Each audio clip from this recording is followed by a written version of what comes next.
சூர்யாவின் கெரியரில் இதற்கு முன்பு என்ன படங்கள்லாம் கைமாறியது, எது ட்ராப் ஆனது, எது நடிக்கவில்லை என்பதை பற்றி இந்த வீடியோவில் நம்ம பார்ப்போம். சமீபத்தில் சிவகார்த்திகேயன் சுதா கொங்காரா கூட்டணியில் SK25 படம் அறிவிக்கப்பட்டது. முதல்ல சுதா கொங்காரா இயக்கத்தில் சூர்யா தான் நடிப்பதாக இருந்தது. அந்த திரைப்படம் பேர் தான் புறநானூறு. இதில் ஃபர்ஸ்ட் பார்த்தீங்கன்னா ஆசை திரைப்படம். சூர்யாவை சினிமாவில் நேருக்கு நேர் படம் மூலம் அறிமுகப்படுத்தியது வசந்த் தான். ஆனால் அந்த படத்திற்கு முன்பே வசந்தின் முதல் படமான ஆசை படத்தில் ஹீரோவாக நடிக்க வசந்த் கேட்டது சூர்யாவை தான். ஆனால் அப்பொழுது சூர்யாவுக்கு நடிப்பு மேல் ஆர்வம் இல்லாமல் இருக்க இந்த திரைப்படத்தில் அஜித் நடித்தார். அடுத்தது இயற்கை. SP ஜனார்தன் இயற்கை கதையை முதலில் சொன்னது சூர்யாவிடம். ஆனால் அப்பொழுது சூர்யா ரொமான்ஸ் படங்களில் நடிக்க வேண்டாம் என முடிவெடுத்திருந்ததாக இயற்கைக்கு நோ சொல்லிவிட்டார். அடுத்தது சென்னையில் ஒரு மழைக்காலம். 2004 சூர்யா அசின் நடிப்பில் கௌதம் மேனன் துவங்கிய படம் சென்னையில் ஒரு மழைக்காலம். படத்துக்கு இசை ஹாரிஸ். ஒரு வாரம் படப்பிடிப்பு நடந்த நிலையில் படம் நிறுத்தி வைக்கப்பட்டது. அதன் பிறகு சில பிரச்சனைகளால் அந்த படம் அவர் நடிக்கவில்லை. அடுத்தது துருவ நட்சத்திரம். காக்க காக்க வாரணமாயிரம் என 2 வெற்றி படங்களை தொடர்ந்து மீண்டும் கௌதம் சூர்யா இணைந்து பணியாற்ற சில கதைகளை ஆலோசித்த நிலையில் துருவ நட்சத்திரம் கதைக்கு ஓகே சொல்கிறார் சூர்யா. படம் கமிட் ஆகி 1 வருடம் மேலாகியும் படத்தின் முழு கதையை தன்னிடம் சொல்லவில்லை என இந்த படத்திலிருந்து சூர்யா வெளியேறினார். அடுத்தது எஸ்கிமோ காதல்.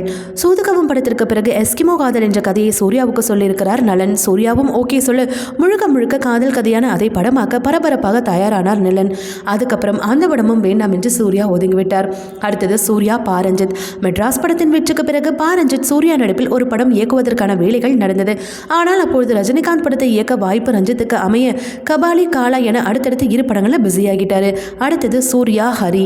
6 வேல் சிங்கம் படத்தில் 3 பாகங்கள் என 5 மெகா ஹிட் படங்களை கொடுத்த சூர்யாவின் கரியரை உச்சத்துக்கு கொண்டு சென்றவர் ஹரி. மீண்டும் இந்த கூட்டணி இணையும் படமாக அருவா அறிவிக்கப்பட்டது. ஆனால் சில காரணங்களால் அந்த படமும் கைவிடப்பட்டது. அடுத்தது மகதீரா. அங்குவா படத்தில் தெலுங்கு பதிப்பிற்கான ப்ரமோஷனில் சிறப்பு விருந்தினராக கலந்து கொண்டார் ராஜமௌலி. அதில் சூர்யா பற்றி ராஜமௌலி பேசும்பொழுது ராஜமௌலி பற்றி சூர்யா பேசும்பொழுதும் இருவரும் இணைந்து பணியாற்ற வேண்டியிருந்தது. ஆனால் சில காரணங்களால் அது நடக்க விடாமலே போய்விட்டது. அடுத்தது வணங்கான். 2022 பாலா சூர்யா கூட்டணியில் சூர்யா 41 உருவாகும் என்று அறிவிக்கப்பட்டது. பாலாவின் பிறந்த நாள் என்று ஜூலை 11ஆம் தேதி படத்தின் ஃபர்ஸ்ட் லுக் வணங்கான் என்ற தலைப்புடன் வெளியானது. படப்பிடிப்பு சில காலம் நின்றதால் படம் கைவிடப்பட்டது என சில தகவல்கள் உலா வந்த போதும் சூர்யா மீண்டும் படப்பிடிப்பில் கலந்து கொள்ள காத்திருக்கிறேன் என பதிவிட்டு நம்பிக்கை கொடுத்தார். ஆனால் அந்த திரைப்படத்தில் சூர்யா நடிக்கவில்லை. அடுத்தது புறநானூறு. சூரரை போற்று படத்தின் பெரிய வெற்றிக்கு பிறகு சூர்யா சுதா கொங்காரா இணையும் படமாக அறிவிக்கப்பட்டது. புறநானூரில் துல்கர் சல்மான் நஸ்ரியா பாலிவுட் நடிகரான விஜய் வர்மா என பயங்கரமான காம்பினேஷனுடன் உருவாக்கப்பட்டது. ஆனால் அந்த திரைப்படமும் கைவிடப்பட்டது. இது போன்ற சினிமா மற்றும் சீரியல் தொடர்பான செய்திகளை காண சினி டைம்ஸ் சேனலை மறக்காம சப்ஸ்கிரைப் பண்ணுங்க.